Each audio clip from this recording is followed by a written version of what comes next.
Mga residente ng Northern Samar, residente lang pala, na wanted sa kasong pagpatay, nahuli naman sa Northern Samar matapos ang 8 taong pagtatago. Detalye na balita mula kay Jane Galit Bantayan.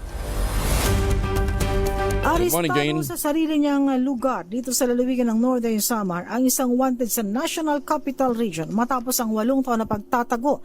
Ayon sa report ng PNP, residente ito dito mismo sa lalawigan ng Northern Samar, ngunit wanted sa NCR matapos ang 2 mabibigat na kaso na kinakaharap nito, ang kasong murder at frustrated murder.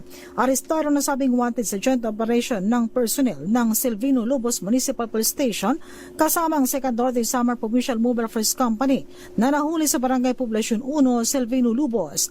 Ayon sa report ng PNP, ang wanted ay 29 na taong gulang. Residente ito ng naturang bayan ng Silvino Lubos.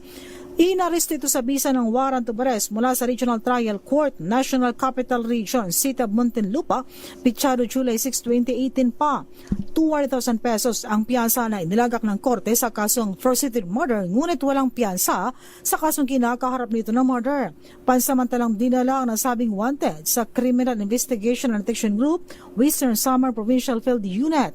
Kabilang din sa mga umariso sa matinig na wanted ang CIDG, 33rd Special Action Company, 3rd Special Action Battalion at Muntinlupa City Police Station.